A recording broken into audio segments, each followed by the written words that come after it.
I wonder sometimes if I have too much time on my hands by making these little videos.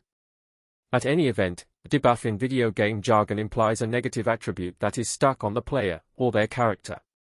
A buff, the opposite of a debuff, implies a positive thing, a strength of sorts.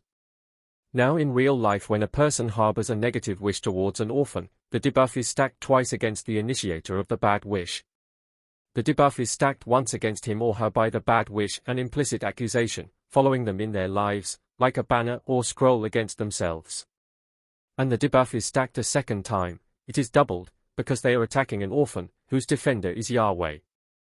A person who takes advantage of a kind person, who considers, in their internal logic, that their victim's kindness is weakness, has a double debuff stacked against them, following their life. The first stack is their harmful abuse, the second stack is the offense against kindness. Because, we know that kindness and truth induce favor from God, as seen in Proverbs 3. And perhaps here, in our metaphor, we can say the debuff is stacked 3 times against the bad person when the kind person stands in awareness of righteousness, because righteousness, just like accusation, contains an implicit demand for action in the cosmos, or, here, the court of God. So, we should be careful in our desires and accusations, especially when we are feeling weak, or vulnerable, when the things of the world have turned us upside down. Because the mind that is in pain and vulnerable, will defend by a sort of twisted projection, hoping bad things for others so as to feel a little safer themselves. We may wonder if God will truly intervene, maybe he is indifferent. Years back I saw a young man who had placed himself as an enemy to me, by wish and by things he had said, and I met him later on, and we spoke pleasantly enough, but all his teeth were removed by a dentist on account of bad teeth. Was his teeth removal a consequence of his fight against me? I am not sure. Another woman, who is friends with me, had, I suspect, in her weakness and fears, harbored bad wishes against my life, and took advantage of my kindness. As time went on, she developed a paranoid psychosis, she lost her mind.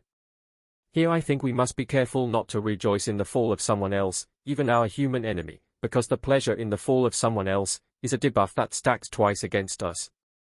This rejoicing against someone else's fall is held as a standard even against the demonic world. Years back, when I tumbled in life, I saw, in a dream, a demon. His face was that of a clown and his body was of something like a gorilla. Several small demons or imps were dancing around him. They looked at me and mocked me, in a delirious dance of pleasure at my expense. Then an angel appeared behind them, and with a sword the angel instantly chopped off the head of the large demon. Envy also is a debuff that stacks twice. We hope harm for the person we envy, and, with the second stack, we shut down the door to our own destiny.